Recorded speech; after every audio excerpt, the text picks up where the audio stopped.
Alrighty, yo guys, what is going on? Welcome back to the channel. Hope you guys are all doing absolutely fantastic. We're back with the second video of this week. As I said in the end of my tipping video yesterday, we're going to be doing a power rankings video today. I'm going to hopefully do these every 5 or so rounds, and it's literally as you've probably seen in plenty of other videos on YouTube, we're going to be going through all the AFL teams, and I'm going to categorize them on where I think they are at the moment after the first 5 rounds. And we're going to go ahead and do it on Tier Maker as well, just to make it a little bit more visually pleasing. So yeah, make sure you guys go ahead, drop a like. I'd really appreciate it. And if you aren't subscribed, make sure you go ahead and smack that red button. I don't know what the percentage is at the moment, but more than likely 50% of you guys watching are not subscribed. So if you haven't subscribed and you are watching, please go ahead and do so. And I've also got a Discord down below, as well as my other social medias if you're interested in that. Alrighty guys, let's get straight into it. Alrighty, so as I said, here we are on Tier Maker. We've got all 18 teams. Now I've done this my own way. I'm not sure, and I know, you know, there's a lot of YouTubers that do this and all in different ways. So I've basically split it up into 5 categories here. We've got the teams that are pushing for a flag at the moment, or look like they're flag contenders, pushing for top 4, pushing for top 8, in that 9 to 16 category, and then the bottom few teams that are at the moment looking like they're in the spoon race. So we'll go ahead, start off with the Western Bulldogs and move our way up to the Crows. And I think, to say with the Bulldogs, I probably expected a little bit more from them start of this year, and they've sort of disappointed me a few times because, you know, we've seen some great performances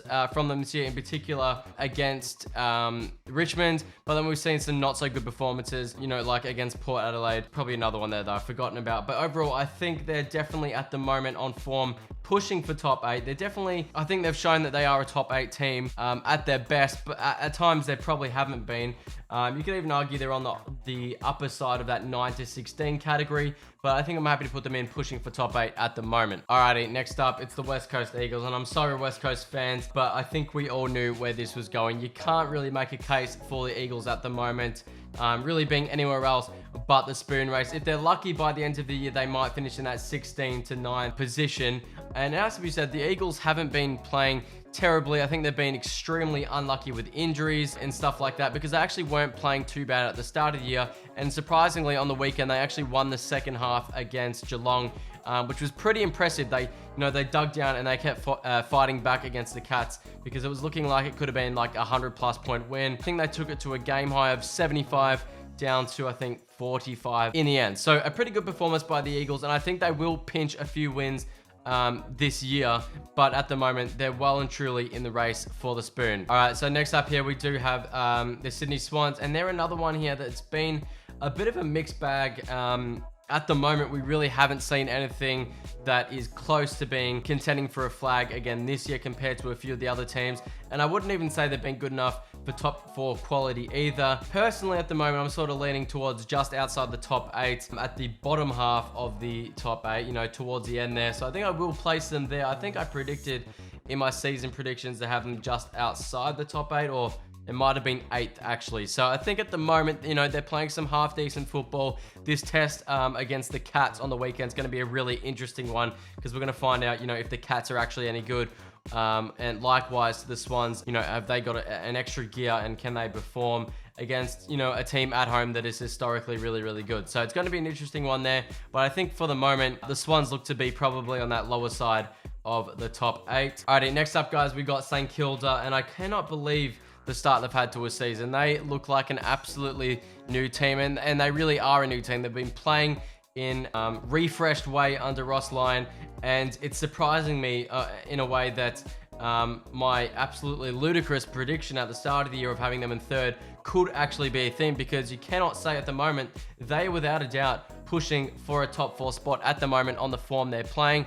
Obviously, it's only round 5, so it's still early days, but in the 4 games they have played, they've looked really well. And even the loss against the Pies on the weekend, they only lost by 1 goal. So you can't really say that, you know, the first 4 wins were a fluke, or it was purely just because they were playing against good sides. Their system stacked up against the Pies, and what they do truly does work, and they were able to keep themselves in that game and even bounce back a little bit from what was, you know, close to being It could have been a blowout with the 26-point lead that the Pies had in that 4th quarter. So yeah, 4th for the St Kilda, and we'll see if they can keep it up. Alrighty, next up here we have the Richmond Tigers. Now, unfortunately, you know, as a surprise to some, the Tigers are on the way down, and this is sort of what I expected, if I be honest with you guys. But I don't think they're going to be quite as bad as, you know, West Coast or, against some of the other teams that might be contending for a spoon here. But I think they might honestly be in the bottom 4, you know, from that 15, 16, 17, 18 range. It honestly wouldn't surprise me. But at the moment, they're definitely looking like they're probably between 12 and 14 rather than the bottom 4. Tigers for me in that 9 to 16 position. All right, so on to Port Adelaide here, who obviously we know had a very lackluster season last year. Now, I think they've obviously had a much better start to this season than they did last year. I think they're 3-2, if I'm not wrong. It's either 3 or 2 or 2-3. For me, it feels like they've had 3 wins. They bet the Bulldogs, and they bet a few others. But I think they're probably, at the moment, they're around the top 8. They're definitely well on track to make the top 8 compared to what they were last year. And I think they've got some younger players that are playing pretty well at the moment. Can they keep it up, though, against some of the better sides in the comp? You know, they bet the Bulldogs, and the Bulldogs were a team that I rated higher than Port Adelaide, so they've gained a little bit of respect from me in that sense. So I think we will see Port maybe slowly build into the year and finish around maybe the 6th to 8th position. So yeah, next up here, we've got North Melbourne. And unfortunately, I hate to say this, but they're probably back in the spoon race or just outside that, you know, bottom 2 positions. And when I say spoon race, I mean 17th or 18th there. I don't think they're quite as bad as West Coast. So I'm going to say they probably finished 16th or 15th here. They did get flogged by Brisbane on the weekend, but they hadn't been playing super terribly before that. I think focusing on the Brisbane game, well, they were never in that and they never had a chance and they got absolutely flogged. But I'm going to say they're going to be better and still, you know, get 4 or 5 wins this season. So yeah, I'm happy to put them there in that 9 to 16th bracket. All right, next up here we have Melbourne, and this is a very, very hard one to rank because they've been a mixed bag as well. I think they've gone win in that round 1, they went loss, then they went win, then they might have gone loss again, and then I think they've won, and then they've lost again just last week against the Bombers. But I think when we did see them at their best, they were certainly playing some flag contending football. But I'm honestly, like, I'm close. They honestly fit in the middle at the moment, because when they're not playing their best, well, they're around the top, not even the top 4, they're out in that top 8 bracket. But when they're in there playing their best, they're a flag contender. Purely for this video, I will chuck them in the flag contenders bracket because, well, their best football has been flag contending. Melbourne are going to want to see some consistency real soon, though, because they cannot be going win-loss, or something similar for the rest of the season, or they will find themselves missing out on the top 4. All right, next up, and I'm not going to spend too much time harping on about the Hawks. They're clearly in a rebuild phase here. They've got a heap of young kids playing. And whilst they weren't terrible against GWS, they're probably in the spoon race. Let's be real. But yeah, Hawthorn, they're definitely in the spoon race at the moment. Similarly, I don't even think the GWS Giants were any better at all. Like, they haven't been getting smashed. That's really the only difference with the Giants here. They haven't been getting smashed as much as the Eagles or the Hawks. They might have been smashed once. I'll put them on the end of the spoon race here because I think they'll probably be more likely to finish in that 9 to 16th bracket. But yeah, for the moment, sorry Giants fans, you guys are going there. And we continue the streak here with underwhelming teams, and that is the Gold Coast Suns here. Another team that have really just not delivered on expectations or even look to be on the trajectory of where we thought they might be, have been. Whilst they are playing, you know, some very lackluster football, I don't think they're as bad as these 3. And they're certainly not in a rebuilding phase. They're on the team that should be going up here. They've got a lot of experience and they've also got a lot of young kids as well. So for me, they're in that middle bracket here for 9 to 16. All right, the Cats. What do we say about the Cats? Because realistically, we have not seen the Cats play any, really top 8 quality football. They haven't bet any good sides this season, getting the 2 wins against the Eagles and Hawthorn, of course, on that Easter Monday clash where they absolutely flogged them.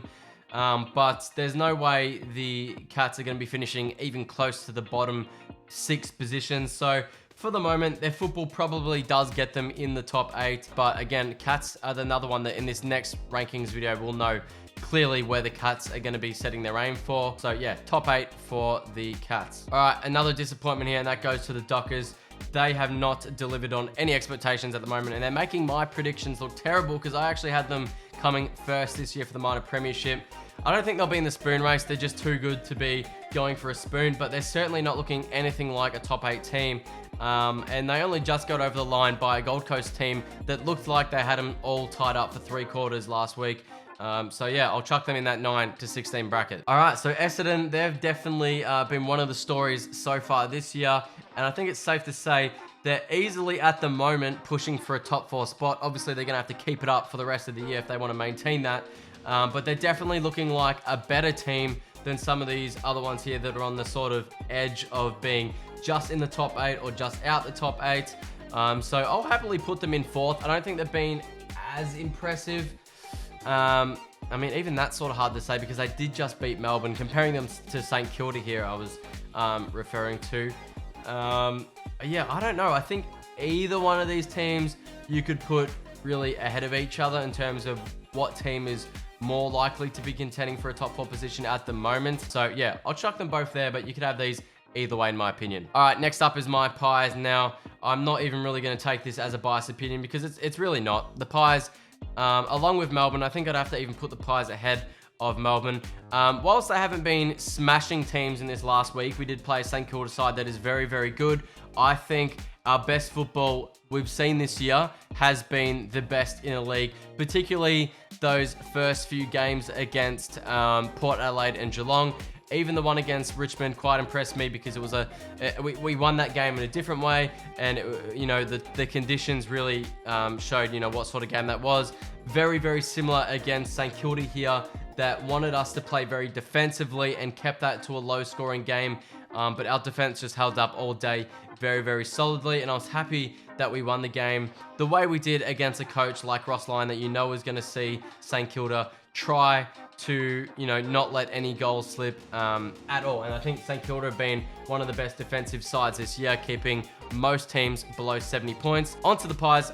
Yeah, I don't think there'd be many people that disagree. The best football that's come from the Pies this year has been the best we've seen across the league, so I'll happily put them there. All right, next up is the Lions here, and I think I'm going to go ahead and chuck them with the rest of the sort of mid-bracket team here. Those teams that are going to be from anywhere from 6th to 8th or on the cusp of pushing for a top 4 spot. I will chuck the Lions towards the left-hand side because, well, they did play a very, very good game against the Pies, and they did what they needed to do against North Melbourne. But I think the main thing is for the Lions, we want to see it at a different venue and more consistently. The Lions have been pretty good, and they're on a good trajectory here to be pushing for the top 4 later in the year. All right, next up here is Carlton, and well, I don't think they've had a very good start to the season, and obviously they have had more wins than they did last year. I think they went first 3 games in a row they've won, or actually it might have even been worse this year if you consider the fact that they did have a draw. So you can't really say it's been any better, maybe about the same if not worse, but I get that performance against the Crows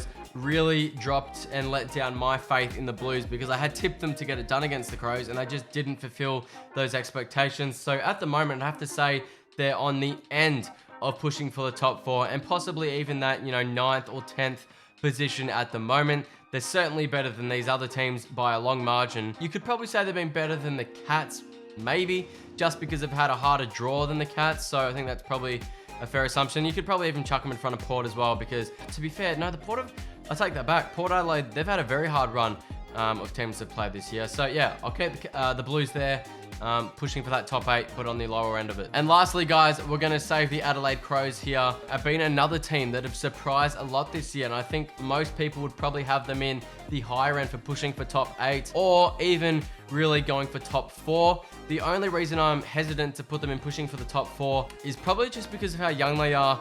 Can they keep it consistent? That's really the question that I think we'll find out in the next coming rounds and also by the end of round 10. But I guess the way they're playing at the moment, they do look like a top 4 team, but I think they've also gone, They've lost the first 2, they've won the last 3. So we'll see. At the moment, I think I'm going to put them on the best side of pushing for the top 8.